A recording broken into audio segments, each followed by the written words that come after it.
11 वर्ष के इस कार्यकाल को पूरा करने के लिए माननीय प्रधानमंत्री जी को बधाई देता हूँ और देश को भी बधाई देता हूँ। 11 वर्ष का जो कार्यकाल रहा बहुत अच्छा रहा। इसमें जो सबसे पहला तो हमारे सनातन की जो वापसी हुई, हमारे धर्मस्थलों का कायाकल्प हुआ और राम मंदिर जैसा बड़ा मुद्दे का समाधान हुआ और रामलला के मंदिर का निर्माण हुआ और रामलला विराजमान हुए। काशी का उत्थान हो रहा है, मथुरा का उत्थान हो रहा है, यानी सनातन धर्म का अमृत काल चल रहा है। देखिए, प्रधानमंत्री जी का 11 साल का कार्यकाल पूर्ण हो रहा है, इसके लिए बहुत बहुत उनको बधाई, शुभकामना है। क्योंकि देश में पहला ऐसा कोई प्रधानमंत्री हुआ है जो देश के हर हिस्से को, देश के हर बिंदुओं पर कार्य किया है। चाहे वो सशक्त सेना की बात हो, चाहे वो भारतीय संस्कृति की बात हो, चाहे वो भारतीय धर्म की बात हो, चाहे भारतीय राजनीति की बात हो, हर क्षेत्र में भारत को ऊंचाई पर ले जाने का कार्य माननीय प्रधानमंत्री मोदी जी ने किया है। आप देख सकते हैं अभी वर्तमान में ऑपरेशन सिंदूर हुआ है। इसके पहले भी पाकिस्तान के ऊपर जिस तरह से कड़ाई के साथ हमला करके कड़े शब्दों में उसके साथ उन्होंने जो व्यवहार किया, उससे आतंकवादी उसमें कमी आई है। प्रधानमंत्री श्री नरेंद्र मोदी जी के नेतृत्व के 11 वर्ष पूरे होने को लेकर बहुत बहुत शुभकामनाएं, बधाइयां।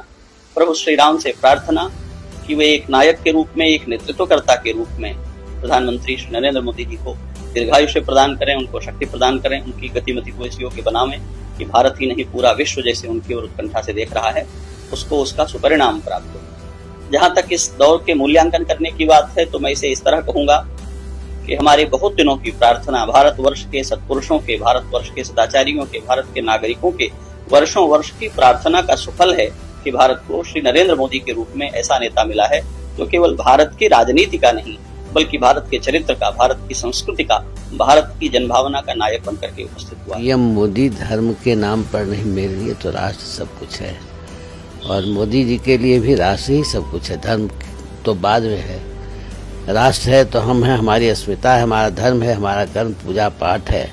राष्ट्र नहीं तो कुछ नहीं है। मोदी जी के लिए मैं आज से नहीं, बहुत पुराने ज़माने से जानता हूँ, उनके लिए राष्ट्र ही सर्वोपरि है। सारा कार्य उनका राष्ट्र के लिए होता है और भगवान श्री राम भी राष्ट्र पुरुष हैं, राष्ट्र के रूप में हैं। रामो विग्रहवान धर्मा, राम जी भगवान धर्म की मूर्ति ही है। राम जी का चरित्र ही देश की अखंडता के लिए सबसे बड़ा पाथेय है। राम जी ने समता समरसता करके सारे समाज को जोड़ा है। आज हमारे लिए वही पाथेय है और इसी कार्य के लिए हमारे मोदी जी लगे हुए हैं। जिस प्रकार से मोदी जी के नेतृत्व में डेवलप का कार्य कर रहे हैं, ये मामूली बात नहीं है। जिस प्रकार से भारत के यशस्वी प्रधानमंत्री मोदी जी ने संघर्षों के बीच में भारत का कमान संभाला और भारत उस समय में दंगा हर बार होता था, खूब दंगे होते थे भारत में। जब सोनिया जी की सरकार थी, कांग्रेस के गवर्नमेंट था, तो 5000 से ऊपर दंगे हुए थे। लेकिन जैसे ही मोदी जी कुर्सी पे बैठे, सब दंगे करने वाले धीरे धीरे नंगे होते चले गए और बहुत तेजी से भारत ग्रोथ की ओर बढ़ा, बहुत तेजी से भारत विश्व पटल पर स्थापित होने की ओर बढ़ा। मोदी जी उस कोरोना काल में 100 कुछ देशों को जब दवा मेडिसिन भेजा तो दुनिया कह रही थी अरे वही भारत है जो भारत सदैव कटोरा लेके लोग कहते थे अरे भारत कुछ नहीं, सपेरों का देश है, कोई ऐसा नहीं वैसा नहीं है। लेकिन जब 100 कुछ देशों को मेडिसिन निःशुल्क मोदी जी ने पहुंचाया तब लगा अरे भारत किसके हाथ में है। तब गौर करने लगा अरे मोदी जी कार्य और काम करें।